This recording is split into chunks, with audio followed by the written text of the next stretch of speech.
चुरा लिया है तुमने जो दिल को, नजर नहीं चुराना सनम। देखो, अगर तुम लोग बॉलीवुड के पुराने सॉन्ग्स को बहुत ज्यादा पसंद करते हो तो तुम लोगों ने आशा भोसले का नाम सुना होगा। लेकिन जितनी मीठी इनकी आवाज है उतनी कड़वी इनकी जिंदगी रह चुकी है कि कैसे इन्होंने स्ट्रगल सहा है। ऑलमोस्ट 3 बार इनकी शादी हुई है एंड उसके बाद इनका तलाक हुआ है एंड ऑल्सो इनको जो चाहिए था अपने जीवन से वो मिल नहीं पाया। इनकी म्यूजिक इंडस्ट्री वाली लाइफ तो बहुत ज्यादा स्टेबल नजर आती है, बट इनके बैक एंड में इन्होंने अभी तक बहुत कुछ सहा है। एंड कहा जाए तो इनकी बहुत सारी गलतियां हैं जिनकी वजह से इन्होंने ये सब चीजें सही हैं। सो बात करते हैं धीरे धीरे करके भाई इन्होंने क्या सब चीजें बैकएंड में करी है। इनका जन्म 1993 में सांगली महाराष्ट्र में होता है। एंड बात लेके चले तो इन्होंने 10 साल की उम्र से ही गाना चालू कर दिया था, क्योंकि इनके फैमिली में हो गई थी बहुत बड़ी ट्रेजेडी, बिकॉज इनके पापा चल बसे थे एंड इस वजह से लता मंगेशकर एंड आशा भोसले दोनों काम पे लग गई थी कि भाई पैसे कमाने एंड अपने आप को संभालना है। एंड ऑल्सो इनके चाचा ताऊ ने भी बहुत ज्यादा मदद करी थी इस मामले में।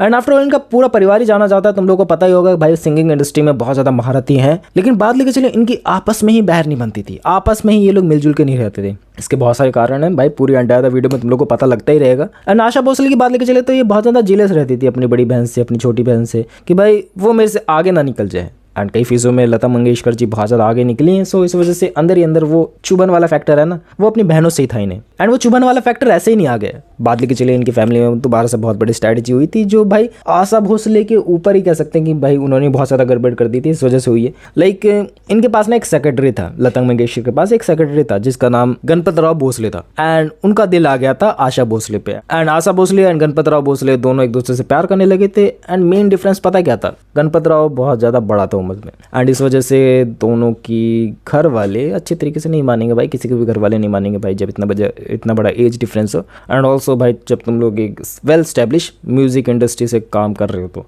एंड इस वजह से लता मंगेशकर को भाई जब बात पता चली तो बहुत ज़्यादा गुस्सा हुई एंड दोनों के बीच में मनमुटाव बढ़ने लगे। लेकिन किसने भी सुना नहीं कि भाई क्या चीज़ें सही थी क्या चीज़ें बुरी थी। एंड एट द आके भाई आशा भोसले ने लिया बहुत बड़ा डिसीजन एंड वो घर से भाग गई। एंड उन्होंने गणपत राव भोसले के साथ अपना जीवन बसर करना चालू कर दिए। एंड दोनों की राहें अलग अलग हो गई। लता मंगेशकर अपने घर पे रहने लगी एंड आशा भोसले जाके गणपत राव के साथ रहने लगी।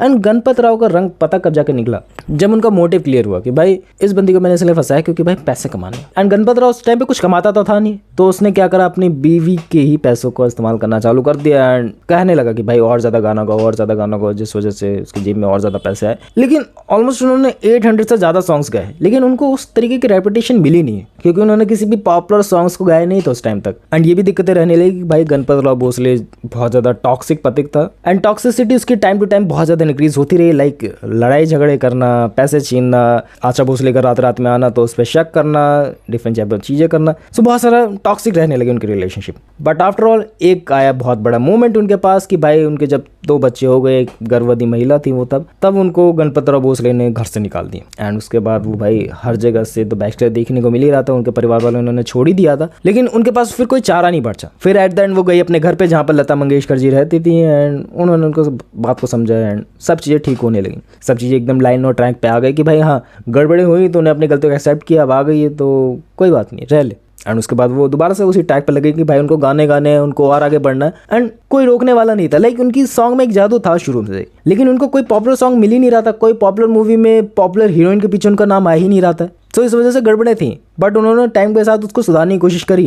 एंड चीज़ें जब जाके सुधरी जब ओपी नैयर उनके जीवन में आए। एंड ओपी नैयर ने उन्हें बहुत ज़्यादा सपोर्ट किया क्योंकि वो म्यूजिक इंडस्ट्री से बिलोंग करते हैं, उनके कनेक्शन थे अच्छे खासे एंड उनको पॉपुलर सॉन्ग्स कुछ मिले। लेकिन बात लेकर चले ना, इनमें भी एक ट्रेजेडी हुई कि भाई ये बने उनके ओपन लिविंग रिलेशनशिप वाले बंदे। क्योंकि तुम लोगों को पता है भाई ओपन लिविंग में क्या होता है, पति पत्नी जैसे रहते हैं लेकिन कभी वो जताते नहीं है, ऑफिशियली शादी नहीं होती। लेकिन गड़बड़ ये थी कि ओपी नैयर भाई पहले से शादीशुदा थे, उनके 4 बच्चे पहले से थे एंड उनकी पहली बीवी उनको तलाक दे ही नहीं रही थी। एंड इस वजह से ऑलमोस्ट 16-17 साल उन्होंने साथ में व्यतीत करे। एंड एट द एंड आके वो रिलेशनशिप में नहीं चली क्योंकि बाद में जाके ट्रेजेडी बहुत ज़्यादा बड़ी हुई एंड ओपी नैयर ने आशा भोसले की बेटी को जाकर थप्पड़ मार दिया। एंड उसके बाद वो रिलेशनशिप वहीं पर एंड हो गया। एंड तुम लोग कहोगे कि भाई उसके बाद क्या हुआ, तो उसके बाद भी बहुत बड़ी स्ट्रैटेजीज हुई। लाइक बात लेकर चले आर.डी. बर्मन की, तुम लोगों ने इनका नाम सुना होगा भाई। ये भी म्यूजिक इंडस्ट्री से बहुत ज़्यादा बिलोंग करते थे एंड उस टाइम पे इनके भी सॉन्ग्स बहुत ज़्यादा पॉपुलर हुआ करते थे। एंड दोनों की रिलेशनशिप ऐसे बड़ी कि भाई दोनों ही गाने साथ में गाए थे इन्होंने बहुत सारे, तो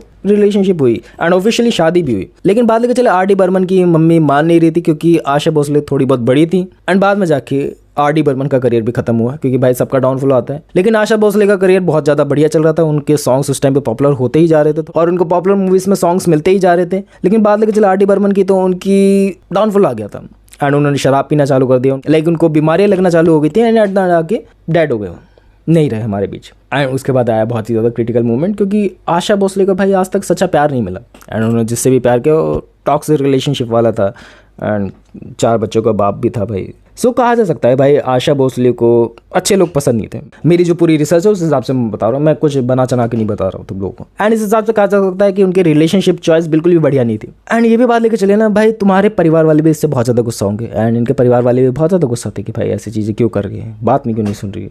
एंड इन्होंने नहीं सुनी एंड ये हमेशा से गुस्से वाली स्वभाव की ज़्यादा आती है। इन्होंने अपने बहन की नहीं सुनी, भाई की नहीं सुनी एंड बहुत ज़्यादा कमियाँ हुई। लाइक ये कमी समझ सकते हैं कि भाई आपस में मन मुटाव है, लेकिन बात तो सुननी चाहिए थी। चलो बात नहीं सुनी, उसके बाद छोड़ो। एंड 2012 में क्या होता है ना, इनकी बेटी या पंखे से लग जाती है। आशा भोसले की लाइफ को लेके बहुत ज़्यादा परेशान थी उनकी बेटी एंड ऑल्सो उन्होंने जो देखा था ना बचपन से सिनेरियो कि ऐसे ऐसे चीज़ें मेरी मम्मी के साथ हुई हैं, ऐसी ऐसी चीज़ें कर रखी हैं।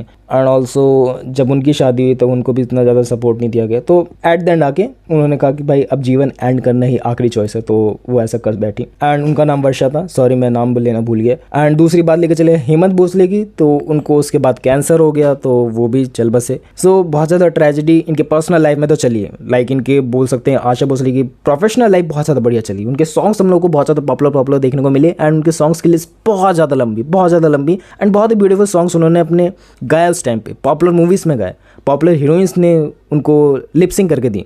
लेकिन बात लेके चलो उनकी पर्सनल लाइफ बहुत ज़्यादा ट्रेजेडी वाली थी। पर्सनल लाइफ में बहुत ज़्यादा खुशी नहीं थी एंड खुशी का माहौल जैसे आता था वैसे दुख आ जाता था। जैसी शादी की वैसी उम्र के, जैसी थोड़ी बहुत अच्छी लाइफ जानने वाली होती है एंड बेटा बेटी बड़े होने वाले होते हैं, थोड़ा सा सुकून मिलने वाला होता है, वैसे ही उनकी लाइफ में बहुत बड़ा स्ट्रगल आ जाता है। एंड यही चीज़ उनकी लाइक मानसिक तौर पर भी दिखाई देती है क्योंकि वो बहुत ज़्यादा जेलस रहती थी बहुत लोगों से। वो बहुत लोगों को हेट करती थी, जो भी न्यू कमर्स आते थे जिनकी सॉन्ग्स की पॉपुलैरिटी थोड़ी बहुत बढ़ने लगती थी वो उनसे जलने लगती थी अंदर अंदर। अनुराधा पौडवाल उस टाइम पे बहुत ज़्यादा पॉपुलर होने लगी थी एंड उनके सॉन्ग्स बहुत ज़्यादा पॉपुलर होने लगे। तुम लोगों को एक गाना रिमेंबर करवाओ उनका, हे भोले बाबा मेरे शंभुनाथ। तुम लोगों को ये सॉन्ग याद होगा, ये अनुराधा पौडवाल ने गाया। सो आशा भोसवाल जब अपने सॉन्ग्स को गा रही थी ना एक टाइम पे, तो अनुराधा पौडवाल के पति वहाँ पर एग्जिस्ट थे, वहाँ पर थे। सो उनका गुस्सा उन्होंने आशा भोसवाल ने उतारा अनुराधा पौडवाल के पति पे कि जब तक ये बंदा यहाँ पर है ना मैं अपना गाना नहीं गाऊंगी, इसको यहाँ से भगाओ।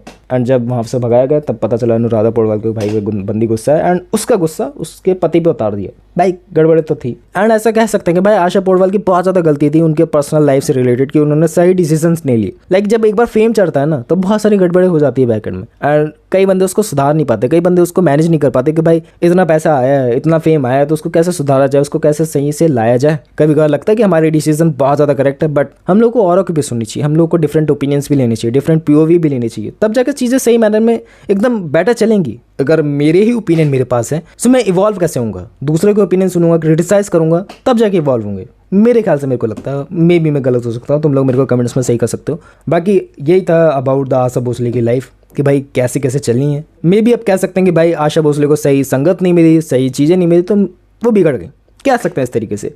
एंड मे बी जब सही संगत का वासला आया कि भाई सही संगत में जाएंगे तब उनकी लाइफ में बहुत ज़्यादा ट्रेजेडीज होने लगी। सो हाँ, अब वो कुछ नहीं कर रही हैं, अब वो सॉन्ग्स को इतना ज़्यादा नहीं गाती है, वो अब बस पॉपुलर टीवी शोज़ में जाती हैं और ज़्यादा कुछ नहीं करती क्योंकि भाई जेब में पैसा पड़ा हुआ, अब काम करने की क्या ज़रूरत है मेरे हिसाब से, मुझे लगता है। बाकी that's it for the video, मिलते हैं नेक्स्ट वीडियो में।